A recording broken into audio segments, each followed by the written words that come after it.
Et oui, je porte un autre chandail que mon polo, je porte un chandail à manches longues.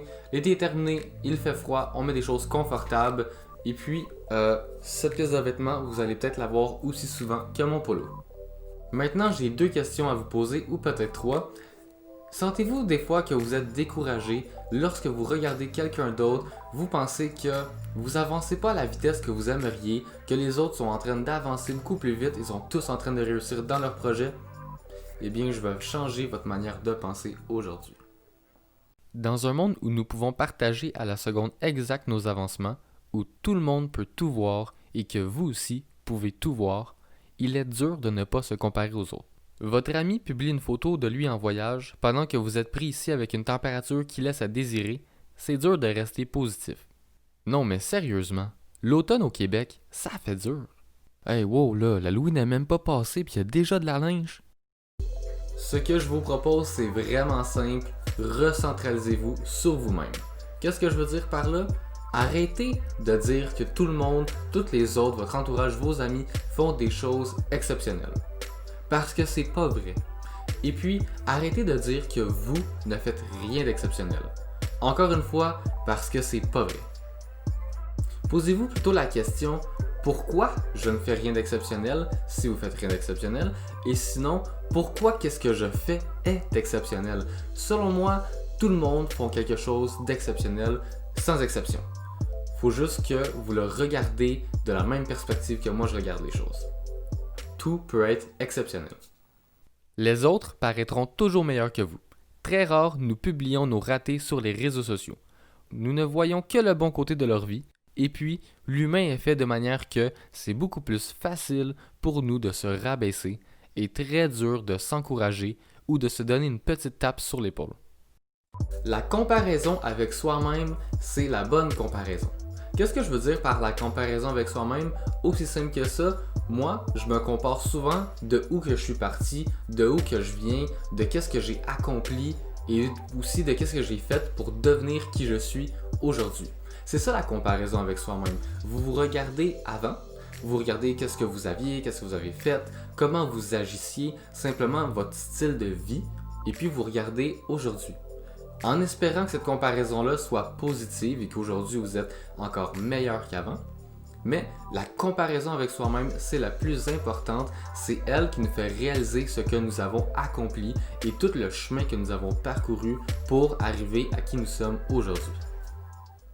Dans une course où vous êtes seul, vous êtes toujours le vainqueur. La ligne d'arrivée, c'est vous qui décidiez quand vous l'atteignez. Et vous avez la chance d'aller au rythme que vous voulez. Sans être stressé et sans pression sociale, et le plus beau dans tout ça, vous êtes sûr d'être la personne qui gagne la récompense. Et vous pouvez la réclamer n'importe quand.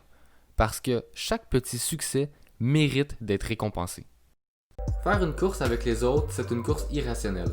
Et je ne parle pas d'une vraie course, parce que bien sûr, dans une vraie course, c'est important d'avoir des compétiteurs, mais pourquoi pas la compétition peut être simplement vous-même?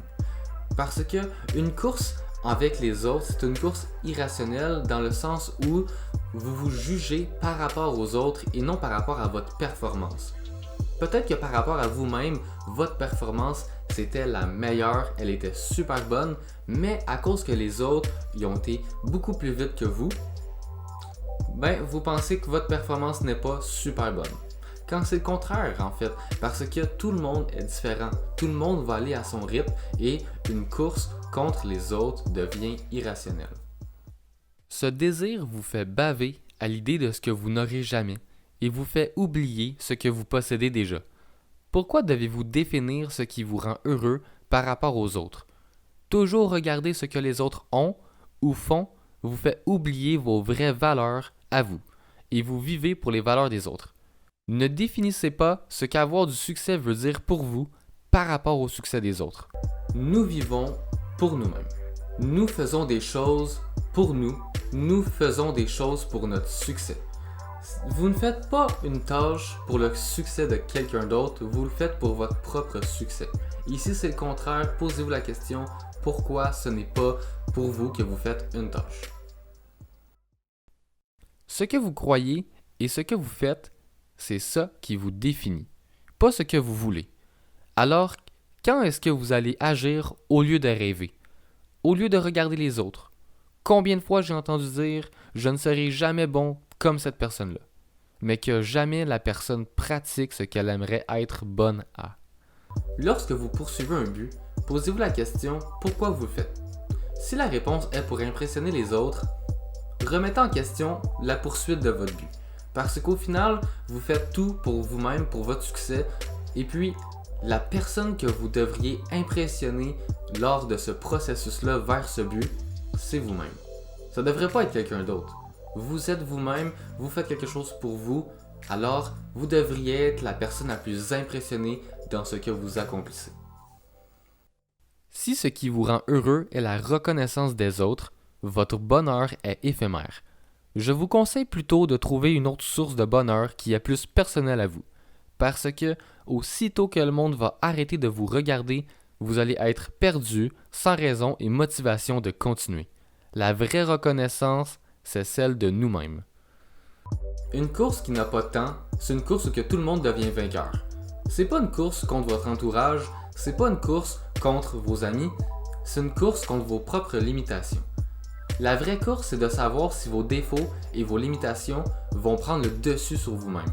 C'est de savoir si vous allez être capable d'aller plus vite que vos défauts et d'aller défoncer vos lignes d'arrivée / vos limitations et d'aller encore plus loin. La vraie course n'a pas de fin. La vraie course, c'est contre vous-même. Vous ne devriez pas vous fier, par exemple, à votre âge pour justifier votre défaite. Ce n'est pas parce que vous avez 25 ans, pas d'emploi précis dans votre domaine, pas de voiture, habitez encore chez vos parents, que vous êtes un perdant. Quelqu'un qui continue d'essayer, qui n'abandonne pas et poursuit ses buts, peu importe la difficulté devant lui, ça, c'est la réussite selon moi. La vraie défaite est lorsque quelqu'un abandonne complètement. Les vrais perdants dans tout ça, c'est ceux qui vous jugent. C'est ceux qui ne savent pas c'est quoi vos ambitions, ils savent pas c'est quoi vos buts, ils savent définitivement pas quel parcours vous avez dû prendre pour devenir qui vous êtes aujourd'hui. Eux qui se basent sur simplement qu'est-ce qu'ils voient, c'est eux les perdants dans cette course.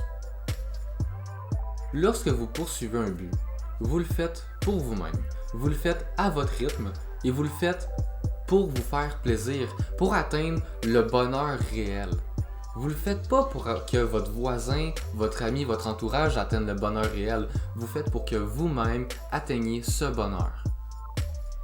Et puis, oui, c'est important d'impressionner les autres dans votre processus, de prouver aux autres que vous êtes capable d'atteindre vos buts, que vous êtes capable de vous améliorer. Mais c'est encore plus important de vous le prouver à vous-même en premier. Merci tout le monde d'avoir écouté la vidéo.